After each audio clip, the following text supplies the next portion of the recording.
नमस्कार दोस्तों। आज का वीडियो हम लेके आए हैं आपके इन्वेस्टमेंट पिक के हिसाब से। जो ये इन्वेस्टमेंट आप करते हैं तो आपको क्या देखना चाहिए, क्या नहीं देखना चाहिए। अगर आपका 1 से 3 साल का नज़रिया है तो आपको कहाँ इन्वेस्टमेंट करना चाहिए। कुछ स्टॉक्स ऐसे होते हैं वो ओवरबॉट हो जाते हैं, जो बाद में हम जो टीवी पे भी सजेस्ट किए जाते हैं तो हम उनके पीछे भागते हैं। तो उसमें से कुछ स्टॉक होते हैं जो आगे बढ़ते हैं, बाकी स्टॉक 1-2% चल के रिवर्स में आने स्टार्ट हो जाते हैं और वो आपको एक अच्छा जिसे कहते हैं रिटर्न नहीं दे पाते हैं और आप उस शेयर में फंस जाते हैं या फिर आपको उनसे एग्जिट करना पड़ता है लॉस में। तो आज हम ये वीडियो लेके आए हैं जहाँ पे ये स्टॉक ओवरसोल्ड हो चुके हैं। ओवरसोल्ड मतलब ये इतने ज़्यादा बिक चुके हैं कि मार्केट में अपने 52 वीक से क्या तो आसपास हैं या उससे थोड़ा बहुत ऊपर उठ चुके हैं, पर इनका मार्केट स्ट्रेंथ काफ़ी बिका है। तो अब कोई भी स्टॉक खरीदने से पहले उसका ओवरबॉट और ओवरसोल्ड ज़रूर देखना चाहिए। और साथ में इनकी पी लेस देन 20 है, प्रॉफिट अर्निंग रेशियो और बीईजी रेशियो सबका बिलो 0.76 है। और रिटर्न की भी बात करेंगे, इनके 6 मंथ की 3 मंथ के रिटर्न कैसे रहे हैं। हम सभी कंपनियों की बात नहीं करेंगे, ये कुछ एक कंपनियां हैं जहाँ पे हम उनके बारे में बात करेंगे। कुछ एक मेक इन इंडिया से रिलेटेड कंपनियां हैं, कुछ हमारे जो आने वाला फ्यूचर है, कुछ बैंकिंग कंपनियां हैं, कुछ सिक्योरिटीज़ कंपनियां हैं। तो स्टार्ट करते हैं। ये देखिए कुछ एक कंपनी है जो ये ओवरसोल्ड कंडीशन में पड़ी है। मोटा मोटा ये काफ़ी बिक चुकी हैं। अब जैसे क्रिस्टल इंट्रीगेट हो गया, पेट्रो कार्बन हो गया। पर आप कोई भी खरीद या बेचान करने से पहले अपने इन्वेस्टमेंट एडवाइज़र से ज़रूर संपर्क कीजिए। उन ये स्टॉक हैं। अब जैसे फोकस लाइटिंग है, ये एक स्टॉक है। इसके अलावा एंजल वन है, काफ़ी बड़ा नाम है। भारत वायर है, वायर मैन्युफैक्चरिंग की कंपनी है। शेयर इंडिया सिक्योरिटीज़ है, ये भी लगभग ओवरसोल्ड। क्रेडिट एक्सेस ग्रामीण है, साउथ इंडियन बैंक है, बैंक ऑफ इंडिया है, यूनियन बैंक है, उत्तराक्ष बैंक है, फेडरल फाइनेंशियल सर्विसेज हैं, आईडीएफसी है, पावर ग्रिड इंफ्रास्ट्रक्चर है, मैथन अलॉय है, आंध्रा पेट्रोचैम है। इसी तरीके से कुछ कंपनी हैं जो ओवरसोल्ड कंडीशन में है, जिनके पैरामीटर्स ने इन्हें काफ़ी ड्रॉप डाउन दे दिया है। अब ये कहीं पे जाके स्टेबल हो गई। आप देखेंगे हम 200 डीएमए के चार्ट को भी दिखाएंगे जहाँ पे इनमें खरीद दिखाई दे रही है, पर ये अभी उस पर सस्टेन कर रहे हैं। 200 डीएमए से और 50 डीएमए दोनों से नीचे चल रही हैं कंपनियाँ, पर ये सस्टेनेबल कंडीशन में कुछ एक कंपनियाँ, नाम अच्छे हैं। आप एक बार अपने फाइनेंशियल एडवाइजर से बात कीजिएगा। अब हम कुछ एक कंपनियों पे ले आते हैं। सबसे पहले हम जो हमारे लिस्ट में है एंजल वन, इसको उठाते हैं। एंजल वन को रिसर्च कर लेते हैं, ये क्या कहना चाह रहा है। एंजल वन का वर्तमान भाव 2160 का है। इसने 52 वीक हाई 3900 के बनाए थे और 1651 रुपये का 52 वीक लो लगा था इसका। और इसकी पी की बात करें 16.2 की है, बुक वैल्यू 362 रुपये की है, डिविडेंड यील्ड 1.60 की है, ROC 38.7% है, ROE 43.3% है, फेस वैल्यू 10 रुपये की है। पिछले 3 महीनों में इसने कितने रिटर्न दिए? -21.6%। मोबाइल आप चेक करेंगे तो काफ़ी डीमेट अकाउंट खुले हैं, इनकी काफ़ी चीज़ खुली है। इनकी प्रॉफिट ग्रोथ थोड़ी कम हुई थी या कोई इशू थे जो जिस वजह से इनके प्लेज परसेंटेज देखेंगे तो 0 है। सेल्स ग्रोथ देखेंगे तो 55.7 की है, प्रॉफिट ग्रोथ 28.80 की है। 200 डीएमए कितना है इसका? 2493 रुपये, 2490 रुपये पकड़ लीजिए। ये प्रीवियस डे का था अभी का। और 50 डे डीएमए कितना है इसका? 2309 प्रीवियस डे का, और करंट में 2303, तो दोनों के ही नीचे चल रहे हैं। अब इसके बारे में एक बार आपको एंजल वन के बारे में बता भी देते हैं, क्या करती है कंपनी। वैसे आपको पता होगा अगर आप शेयर मार्केट की ट्रेडिंग करते हैं, इन्वेस्टमेंट करते हैं। और आप अगर आप नहीं समझते हैं इन सब चीज़ों में तो आप म्यूचुअल फंड के थ्रू ही करें, ज़्यादा बेटर रहेगा। म्यूचुअल फंड सेफेस्ट बेट है। आप अपने फाइनेंशियल एडवाइजर से बात करके किस फंड में आपको पैसा डालना है उसमें डाल सकते हैं। तो एंजल वन एक डाइवर्सिफाइड फाइनेंशियल कंपनी है। प्राइमरी बिजनेस जो इनका है स्टॉक, कमोडिटी, करेंसी ब्रोकिंग है। इंस्टीट्यूशनल ब्रोकिंग का भी काम करते हैं। मार्जिन ट्रेडिंग की फैसिलिटी भी प्रोवाइड करवाते हैं। डिपॉजिटरी सर्विस भी है। डिस्ट्रीब्यूशन म्यूचुअल फंड भी करते हैं। और एक एनबीएफसी कंपनी भी है, कॉर्पोरेट एजेंट और इंश्योरेंस का भी काम करती है। क्या ऑफ़र करती है? फाइनेंशियल प्रोडक्ट ऑफ़र करती है, रिसर्च प्रोवाइड कराती है, अपनी ब्रोकिंग सर्विसेज देती है, इन्वेस्टमेंट एडवाइजरी देती है, मार्जिन ट्रेडिंग फैसिलिटी देती है। जो आप अगर डिलीवरी में सौदे करते हैं तो लोन अगेंस्ट शेयर देती है। अगर आपके पास आपके डीमेट में इक्विटीज़ हैं और आपकी, तो आपको उसके अगेंस्ट में लोन भी देगी। Distribution of third party financial product, insurance तरीके के म्यूचुअल फंड, कई सारी चीज़ें करती है। इन्वेस्टर एजुकेशन का काम भी करती है साथ में। क्लाइंट बेस कितना है? 22.2 मिलियन का है। ग्रॉस क्लाइंट एक्विजिशन 2.9 मिलियन का है। NSC active client base 6.1 million है। नंबर ऑफ ऑर्डर 471 मिलियन के डलते हैं। एवरेज डेली टर्नओवर 44.4 ट्रिलियन का है इनका। क्लाइंट बेस 25 साल से कम उम्र के लोग 48% है, 25 साल से ज़्यादा के 52% है। मार्केट शेयर की बात करें, डीमेट अकाउंट में 15% हिस्सा है। एनएससी एक्टिव क्लाइंट बेस भी बीएससी पे 15% है, एनएससी बीएससी दोनों पे। इनका रेवेन्यू देख लीजिए कैसे आता है। ब्रोकिंग से आता है 68%, इंटरेस्ट ऑन डिपॉजिट पे 18%, एंसिलरी ट्रांजैक्शन पे 8%, डिपॉजिटरी पे 4%, डिस्ट्रीब्यूशन पे 1%, अदर पे 1%। ग्रोस ब्रोकिंग रेवेन्यू स्प्लिट कर लेते हैं। एफएनओ ऑर्डर पे इन्हें सबसे ज़्यादा मिलता है, पर अभी एफएनओ पे गवर्नमेंट की सख्ती है। एक रीज़न ये भी हो सकता है कि इसका मेजरली ये काफ़ी नीचे गिरा है कि एफएनओ पे गवर्नमेंट की सख्ती आएगी। रिटेल क्लाइंट एफएनओ से बाहर होगा और होना भी चाहिए। हम भी यही मानते हैं कि एफएनओ एक सट्टा है। एफएनओ में अगर करते हैं तो इसके लिए आपको बहुत ज़्यादा स्किल्ड होना चाहिए, और वैसे तो करना ही नहीं चाहिए। ये एफएनओ बनाया गया था हेजिंग के लिए। जो बड़े घराने होते हैं या बड़े बिजनेस हाउसेज होते हैं या फंड हाउसेज होते हैं, वो बड़ी मात्रा में कुछ खरीदते हैं, तो अब उनको ये रहता है कि मार्केट ऊपर जाएगा नीचे जाएगा, तो उसको हेज करने के लिए बनाया गया था एफएनओ। पर अब उसका दुष्प्रचार हो गया, तरीका दूसरा हो गया। तो एफएनओ पे 85% इनका रेवेन्यू स्प्लिट उससे आता है। कैश सेगमेंट से 11% आता है, तो कमोडिटी से 4% आता है। तो इनको सबसे बड़ा जर्क यहाँ लगा है। पर आपको देखना पड़ेगा कि इनका क्लाइंट बेस में कौन कौन है, ये किसके लिए भी काम कर रहे हैं।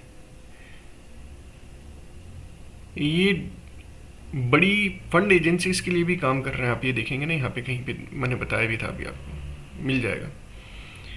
तो लोगों को लगता है कि यहाँ पे एफएनओ जाने से इसका जो 85% का रेवेन्यू वो इसी का थोड़ी, वो सभी का जाएगा। मोतीलाल ओसवाल भी है, वो सभी कंपनियों का है, तो कुछ फ़र्क पड़ेगा, पर इतना फ़र्क नहीं पड़ना चाहिए। क्योंकि धीरे धीरे अगर एफएनओ पे जाएगा तो जिनको आदत है वो कैश मार्केट की तरफ मूव कर जाएंगे। तो धंधा, जिसके पास क्लाइंट है वो अपने धंधे में, ये तो चेंज होगा नहीं कि किसी पर्टिकुलर रिटेलर के लिए बदलेगा या पर्टिकुलर एंजल वन के लिए ही बदलेगा। एफएनओ सभी के लिए बदलेगा, सभी के मार्जिन गिरेंगे, चाहे जीरोदा हो चाहे वो हो, सभी को फ़र्क पड़ने वाला है। तो आप ये मान के चलिए, अपने ब्रोकिंग चार्जेस में कमाएंगे, ब्रोकिंग चार्जेस बढ़ाएंगे। अभी ब्रोकिंग चार्जेस सभी लगभग डिस्काउंट ब्रोकरेज वाले हैं उन्होंने कम कर रखे हैं। तो ये सब हटेंगे, डिस्काउंट ब्रोकिंग से हट जाएंगे और अपना नॉर्मल ब्रोकिंग पे आ जाएंगे, और कैश डिलीवरी में धंधा बढ़ेगा इनका। यहाँ पे जो 11% है ये बड़ा जंप लेगा, क्योंकि क्लाइंट बेस तो ऑलरेडी 15% का इनके पास। ये QIP रेज करा था 15,000 करोड़ का इन्होंने, फेस वैल्यू 10 की पे, अप्रैल 2024 में। कंपनी ने रिस्ट्रक्चरिंग करी है ग्रुप की, डिमर्जिंग करी है ब्रोकिंग को, ठीक है ना। तो ये एक इस तरीके से इस कंपनी का फोकस असिस्टेंट बिजनेस पे है, वेल्थ मैनेजमेंट सर्विसेज पे इनका मेनली फोकस है।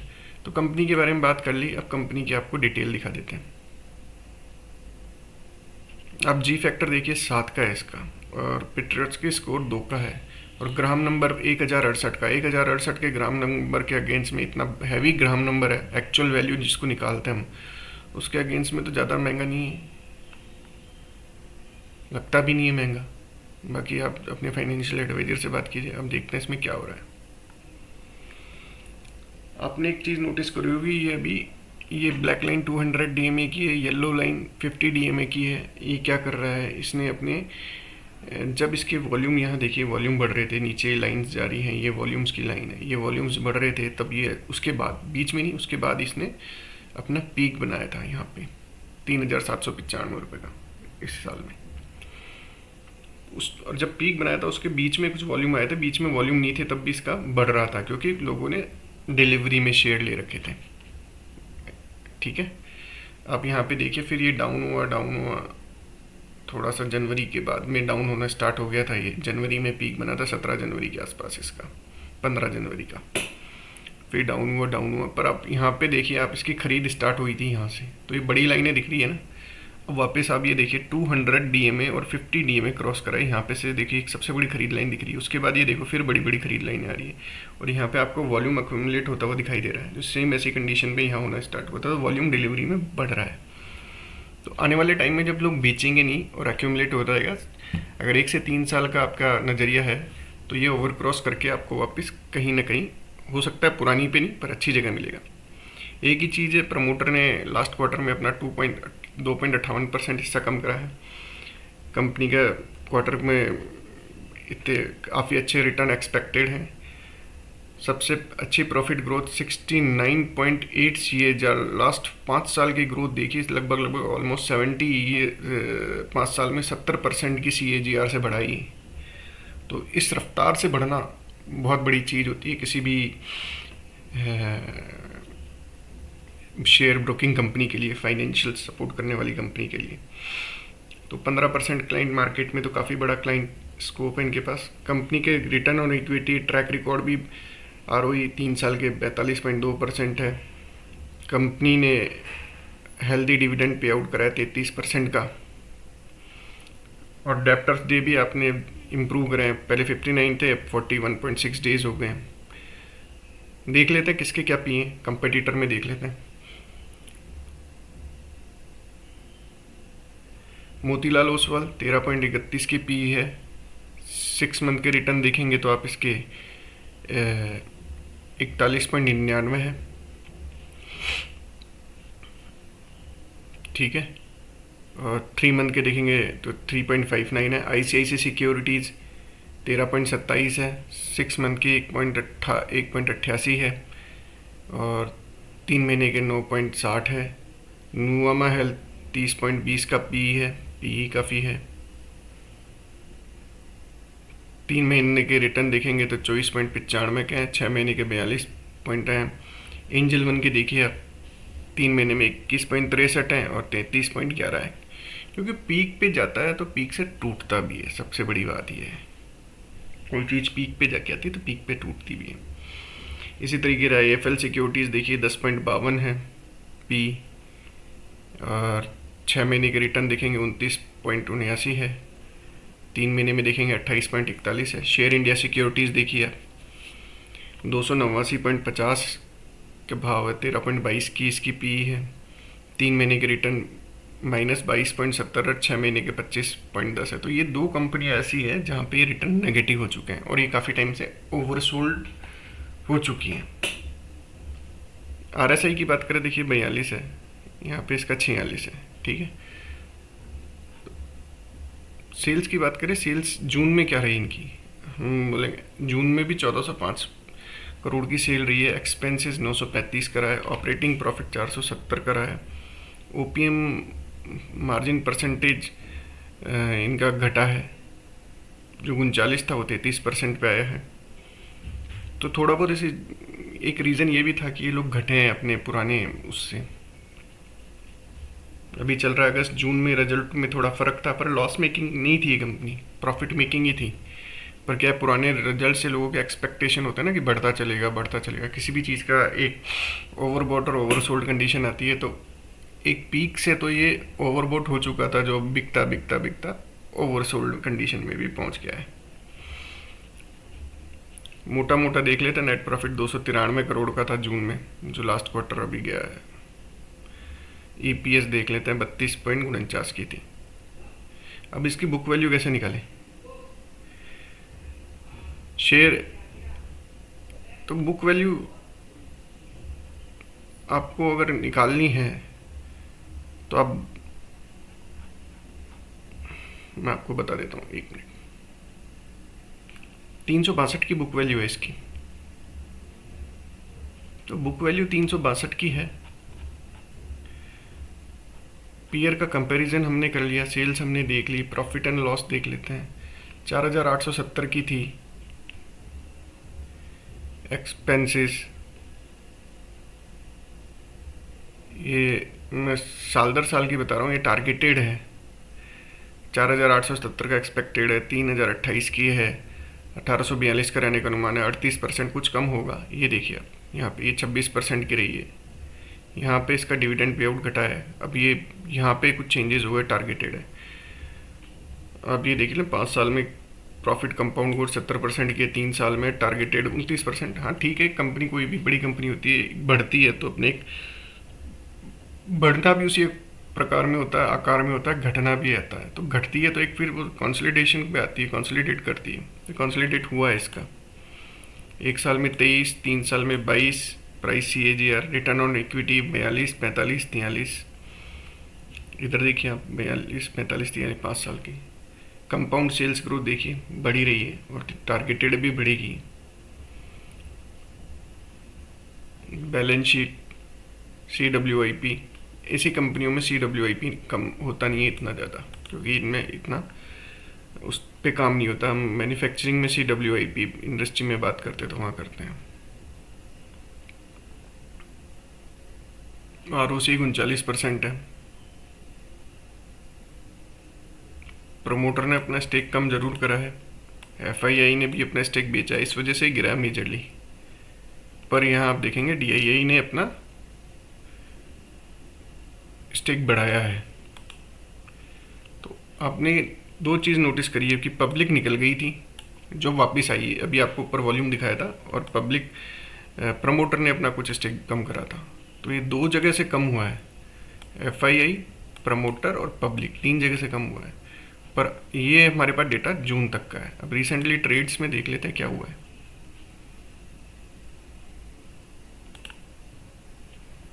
2 जुलाई को ग्रेविटॉन रिसर्च कैपिटल ने इसको 2377 में ये सेल बेचे LLP को, और इन्होंने ही बाय कर लिए। पता नहीं क्या करा है, फंड टू फंड ट्रांसफर करा है, कैसे करा है, कंपनी टू कंपनी।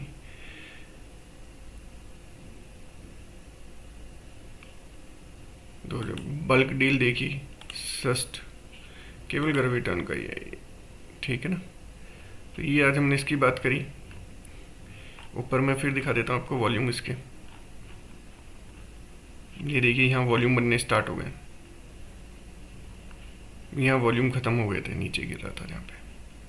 तो ये ऊपर जाने की तैयारी में, ये आपको चार्ट भी दिखा रहा है, ये ऊपर जाने की तैयारी में। नीचे आएगा, जाएगा, नीचे आएगा, जाएगा, पर हाँ हर छोटी डिप पे आप खरीदने की कोशिश करें अपने फाइनेंशियल एडवाइजर से बात करके। अगला स्टॉक हम लेके आते हैं, पहले इसी सेगमेंट का एक और ले लेते हैं, शेयर इंडिया सिक्योरिटीज, जो लगता है शायद इसने भी बॉटम बना लिया अपना।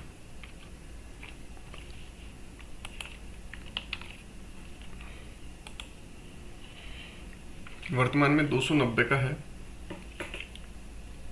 52 वीक हाई 253 का था, और 52 वीक हाई 408 का था, और लो 253 का था। 290 पे भी वर्तमान में ट्रेड कर रहा है। बुक वैल्यू 91.2 की है, स्टॉक की P 13.2 की है, फेस वैल्यू 2 है, ROC 38.3 है, ROE 31.0 है। सेल्स ग्रोथ की बात कर लेते हैं 42.70% से, क्योंकि ब्रोकिंग इंडस्ट्री सारी बढ़ रही है तो ये भी बढ़ेगी ही। इसके साथ यू ट्रेड एल्गो, इन्होंने कुछ एक्विजिशन भी करा इन्होंने, और एक इनकी एल्गो फर्म भी चल रही है यू ट्रेड एल्गो, जिसका आप ऐड भी देखते होंगे। तो ये उस पर भी काम कर रहे हैं। प्रॉफिट ग्रोथ देखिए 27.3% है, डेप्थ है 403 करोड़ का इस पर, डेप्थ टू इक्विटी ज़्यादा नहीं है, 0.23% की है। अब बात कर लेते हैं ये कहाँ पे है। इसका 200 DMA है 315 का, और 50 DMA है 303 का। तो ये आसपास ही है अपने DMA के, क्रॉस करने के जिस दिन इसको बुलिश मिलेगा उस दिन छोड़ के चल देगी, ऊपर की लय पकड़ लेगी। G फैक्टर 7 का, इसका भी जी फैक्टर बहुत अच्छा है। पेट्रोसी स्कोर इसका 3 का है, और ग्राम नंबर 227 का, ग्राम नंबर के आसपास ही है, ज़्यादा महंगा नहीं है ये शेयर देखा जाए तो। ये देखिए यहाँ पे इसने नीचे गिरना स्टार्ट हुआ था। पहले यहाँ पे वॉल्यूम बने थे, फिर बीच में वॉल्यूम ख़त्म हो गए थे तो ऊपर चलता रहा था, लोगों ने बेचा ही नहीं मार्केट में। जब पीक बना मार्च में, यहाँ से बिकना स्टार्ट हुआ, फिर ये खरीदा, फिर बिका, फिर यहाँ से बिकना स्टार्ट हुआ। जिन्होंने पोजीशन बना रखी थी उनके काफ़ी अच्छे रिटर्न बन गए। यहाँ से आप मान लें 352 से और 399 तक काफ़ी। और जिन्होंने यहाँ पे ख़रीद रखा है 308 से, तो लोगों ने यहाँ पे ख़रीद के काफ़ी अच्छे रिटर्न बना के बेचा। फिर इसको नीचे बेचते बेचते यहाँ उल्ट हुआ, फिर खरीदे, फिर बिका, फिर खरीदा, फिर बिका, फिर ये नीचे अपने 200 DMA और 50 DMA के भी नीचे चले गया। अभी 50 DMA की लाइन भी है, तो ये 50 DMA क्रॉस करेगा, फिर 200 DMA भी क्रॉस करेगा। अब ये कैसे क्रॉस करेगा, वो ऐसा है कि 50 DMA की लाइन है ना, 200 DMA की लाइन नीचे आएगी पहले। अभी एवरेज आउट टाइम लेगा ये, आप गिरेगा खरीदेगा, पर आपको एवरेज करते चलना है नीचे मिले तो, क्योंकि ये इसी टेरिटरी में चलेगा। 200 DMA की लाइन नीचे उतरेगी इसकी भी, और ये 50 DMA के ऊपर चढ़ेगी। फिर उसके बाद ये कभी भी जंप ले सकता है। कंपनी के एक्सपेक्टेड है क्वार्टर अच्छा क्वार्टर देगा। इसमें भी प्रमोटर होल्डिंग डिक्रीज हुई है लास्ट क्वार्टर में। प्रमोटर के पास देखो अच्छी वैल्यूएशन पे थे, तो क्यों नहीं बेचेगा प्रमोटर भी बेचेगा अपना माल। प्रमोटर ने कुछ पैसा भी प्लेज करा है, अपना शेयर्स प्लेज करे हैं होल्डिंग, क्योंकि इनके कुछ अभी इन्होंने कुछ सिक्योरिटीज़ कंपनी को छोटियों को परचेज़ करा है, अपने एल्गो पे टेक्नोलॉजी पे इन्वेस्ट करा है, तो ये काफ़ी बढ़ती हुई कंपनी है। मैं इसको समझता हूँ मोतीलाल ओसवाल के बराबर की कंपनी है। मोतीलाल ओसवाल ने एल्गो में शायद अभी कदम रखा है, ये एल्गो में काफ़ी टाइम से काम कर रहे हैं, तो इनके पास एल्गोरिदम खुद का है और ये रिटेल एल्गोरिदम पे फोकस कर रहे हैं। अब ये देखिए कंपनी का, इसका भी उसका 69 पॉइंट समथिंग था, इसका 76.9 है CAGR 5 साल का, तो ये उससे भी तेज़ी से बढ़ी है 5 साल में, काफ़ी तेज़ी से, मतलब 77% ही होगी बढ़ती हुई कंपनी। तो ये ऊपर जाके नीचे आ चुकी है। ये भी गुड रिटर्न ऑफ इक्विटी 3 साल में 38.8 की है। सेम वही चीज़ है, 6 महीने के रिटर्न देखिए आप। सेल्स की बात कर लेते हैं, 414 करोड़ की सेल्स है जून में। क्वार्टरली रिजल्ट की बात कर रहे हैं यहाँ पे, क्वार्टर टू क्वार्टर। 267 करोड़ का इसका एक्सपेंसेस रहा है, 147 करोड़ का ऑपरेटिंग प्रॉफिट रहा है। ओपीएम गिरा है इनका 2% से।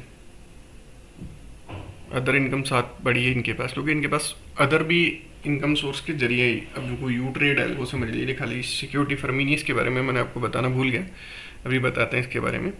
इंटरेस्टेड एप्रिसिएशन करने के लिए ज़्यादा नहीं है, टेक्नोलॉजी बेस्ड फर्म होती है। प्रॉफिट बिफोर टैक्सेस 131 करोड़ का है, 22% का टैक्स पे करा है। नेट प्रॉफिट 103 करोड़ है। तो इनके पास एसेट होता क्या है, टेक्नोलॉजी फर्म में, इन फर्म में, एंजल वन में इनके पास टेक्नोलॉजी है, और लाने के लिए एसेट इनके पास इनके ग्राहक ही हैं। जितना ये उनको अपने साइकिल में रख पाएंगे, उनसे बिजनेस करा पाएंगे, अच्छी एडवाइजरी देंगे, अगर वो लोग अच्छा ग्रो करेंगे, इनसे पैकेज लेंगे एडवाइजरी के, या फिर मतलब इनके थ्रू इनकी ब्रोकरेज बढ़ेगी, तो ये बढ़ेगी, ऑटोमेटिक ही बढ़ेगा। और EPS 5.8 का। मैं फर्म के बारे में बताना भूल गया आपको, वो एक बार डिस्कस कर लेते हैं क्या करती है। Share India Securities financial service provider है, use technology offer to customise capital market, tax based solution देती है अपने क्लाइंट को। फाइनेंशियल प्रोडक्ट पर्सनलाइज सर्विस, जो PMS सर्विस वाले होते हैं उनके लिए भी काम करती है ये, और किसी को पर्सनल लेना, पोर्टफोलियो मैनेजमेंट करवाना है तो वो भी करती है। इक्विटी ब्रोकिंग करती है, currency, commodity, derivative, depository, participant service में म्यूचुअल फंड एडवाइजरी, डिस्ट्रीब्यूशन, सब कुछ कर रही है। रिटेल और कॉर्पोरेट क्लाइंट्स के लिए भी काम कर रही है। कंपनी इस्टेब्लिश हुई थी 1994 में, इक्विटी ब्रोकिंग फर्म 2000 में सेगमेंट में। डाइवर्सिफाइड करा था इसने अपना धंधा, ट्रेडिंग करी 2007 में, करेंसी ट्रेडिंग 2008 में, कमोडिटी ट्रेडिंग 2012 में, ये रजिस्टर्ड करते गए। 2016 में रजिस्टर्ड म्यूचुअल फंड एडवाइज़र हुए all Indian mutual fund of India के थ्रू। 2018 में रजिस्टर्ड हुए as merchant broker, portfolio manager SEBI के द्वारा। 2020 में मूव हुए SMA प्लेटफॉर्म पर BSE के मेन बोर्ड पे।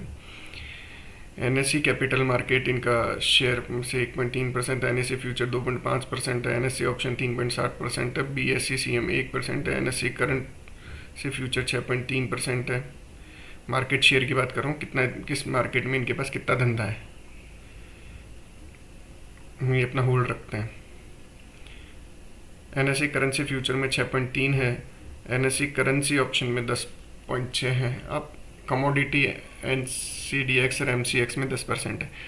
आप एक चीज़ नोटिस करेंगे, इनका सबसे ज़्यादा है कमोडिटी में धंधा है 10% का, और उसके बाद ये करेंसी में सबसे अच्छा काम कर रहे हैं। 10.6 का इनके पास मार्केट बेस है, बेस Q4 के रिजल्ट के अकॉर्डिंग। ये देखिए आप। प्रोडक्ट सर्विस की बात करें, ब्रोकिंग डिपॉजिटरी है जो आपको ऊपर, मर्चेंट बैंकिंग है, IPO भी लगते हैं, वैल्यूएशन एडवाइजरी, ठीक है। उसके बाद NBFC का काम भी कर रहे हैं, SME लोन भी दे रहे हैं, पर्सनल लोन भी, इंश्योरेंस भी कर रहे हैं, जनरल लाइफ इंश्योरेंस भी दे रहे हैं, ओवरसीज ट्रेडिंग और वेल्थ मैनेजमेंट की सर्विस भी। क्लाइंट ब्रोकिंग में 35,380 क्लाइंट है इनके पास, NBFC में 69,389 है, म्यूचुअल फंड में 6,598 क्लाइंट है, इंस्टीट्यूशनल में 50+ क्लाइंट। रेवेन्यू मिक्स की बात करें, शेयर और ब्रोकिंग ट्रेडिंग से 92% आता है इनका, 92%, NBFC से 5% और other insurance, merchant banking, technology service से 2%। मार्केट प्रेजेंस पैन इंडिया है, 61 ब्रांचेज हैं NBFC बिजनेस की, 293 सब ब्रोकर और फ्रेंचाइजी। लोन बुक की बात कर ले, लोन बुक 259 करोड़ का है, 24 में इंक्रीज हुई थी 125 करोड़ की, 2024 में 23 में 125 करोड़ की थी, उससे बढ़ गई, देखिए आप खुद ही दिख रहा है। Disbursement of financial work 455 crore का डिसबर्समेंट हुआ था। GNPA gross non performing asset 1.77 की है, नेट नॉन परफॉर्मिंग एसेट 0.93 की है। तो कोई भी अगर 2% से ग्रॉस नीचे होता है तो उसको ठीक माना जाता है इंडियन मार्केट के हिसाब से, और नेट नॉन परफॉर्मिंग एसेट 0.93 की है, तो वो भी अगर 1% से नीचे है तो ठीक है, पर इसको और नीचे ले जा सकते हैं। प्राइवेट कंपनी है, फोकस कर सकती है, गवर्नमेंट कंपनी इतना प्रेशर देती नहीं है, प्राइवेट ज़्यादा देते हैं, तो हो सकता है ये और भी ज़्यादा नीचे आ जाए रिकवरी के मोड में आके। द कंपनी इन्वेस्टमेंट 149 करोड़ करा था, जो 2023 में 6 करोड़ का ही था इन्वेस्टमेंट। मार्केट इन्वेस्टमेंट की बात करें, मर्जर एक्विजिशन, मैंने कहा था कुछ मर्जर भी कराए, कुछ एक्विजिशन भी कराए इनके। 2024 में इन्होंने कंपनी एक्वायर करी थी सिल्वर लीफ कैपिटल, एक टेक्नोलॉजी ड्रिवन कंपनी है, HFT company.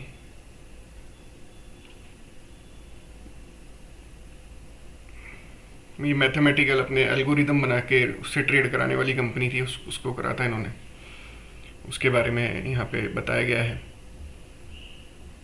Low latency statics arbitrage, arbitrage क्या हो गया, कोई शेयर या उसकी वैल्यू फिजिकल शेयर में कम है पर उसके फ्यूचर और ऑप्शन में, फ्यूचर में उसके वो डिफरेंस में आता है ना, उसको आर्बिट्रेज कहते हैं। मार्केट में मेकिंग, रिसर्च, प्रोजेक्ट सपोर्ट, काफ़ी सारी चीज़ें हुई हैं जो इस कंपनी के साथ इन्होंने परचेज करके इन्होंने लिया है। तो कंपनी ने अपॉर्चुनिटी देख रही है कहाँ पे क्या करना है इसको, तो एक्वायर करा इसने। इसके बाद 2021 में एक्वायर करे थे, मेजोरिटी स्टेक लिया था इसमें एल्गो वायर ट्रेडिंग टेक्नोलॉजीज में, NU ट्रेड सॉल्यूशन में। इसका ऐड भी आता है, आप देखे होंगे। न्यू लॉन्च था इनका algo platform, you trade algo automated trading, ये रिटेलर्स के लिए लॉन्च करा है इन्होंने।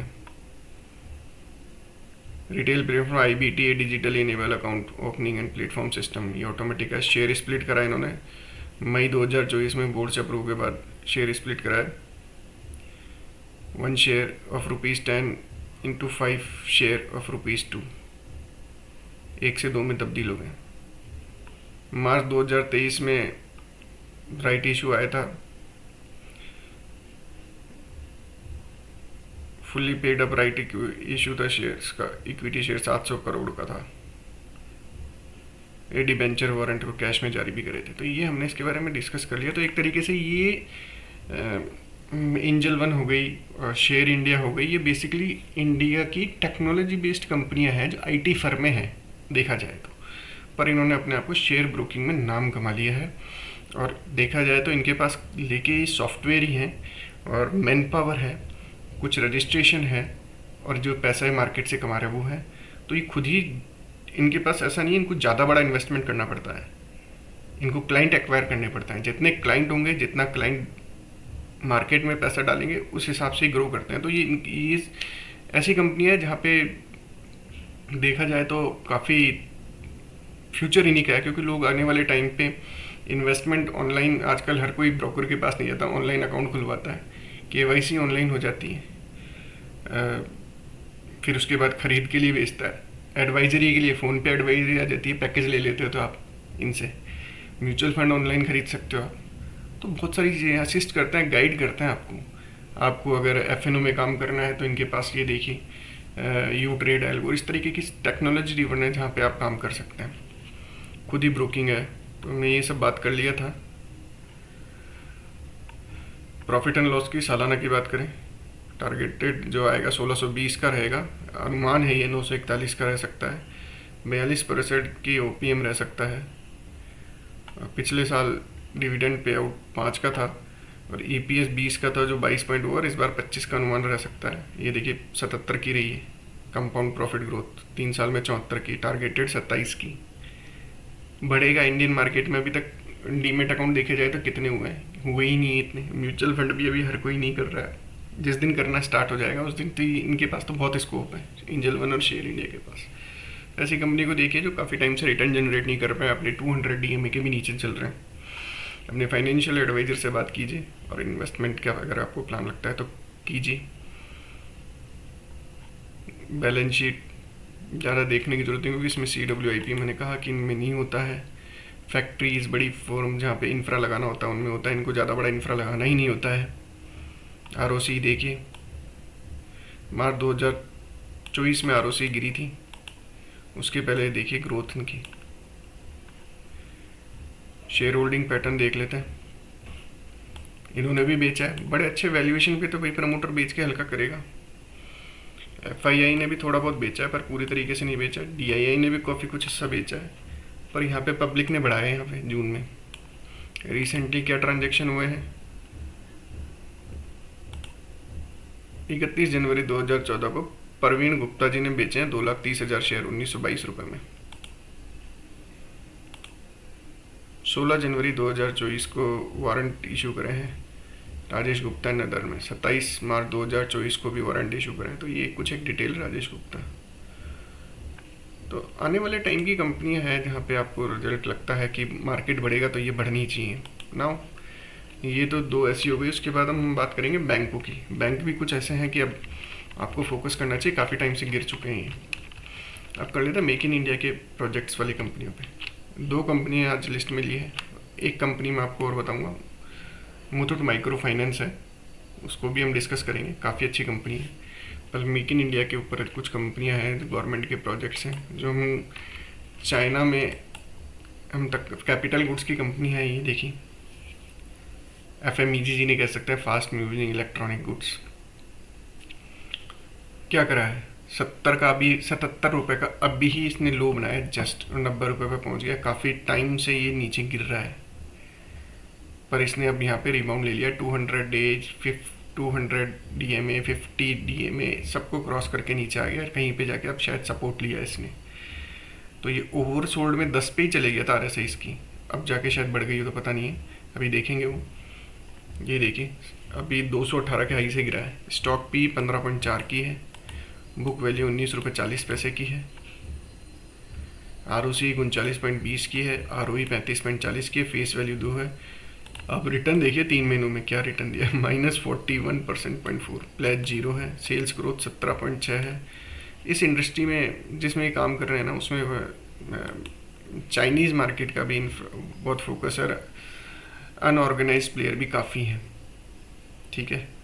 तो चाइनीज से डंप भी काफ़ी होता है। ये LED जिस बिज़नेस में बात कर रहे हैं, फिक्चर्स में काम कर रहे हैं, तो ये एक तरीके से मेक इन इंडिया प्रोजेक्ट की कंपनी है। धीरे धीरे जब ग्रो करेगी तो काफ़ी तगड़ा ग्रो करेगी। प्रॉफिट ग्रोथ देखिए आप, सेल्स ग्रोथ के अलावा 32.20 की रही है, डेप 12.8 का है, डेप टू इक्विटी 0.10% है, नॉमिनल है।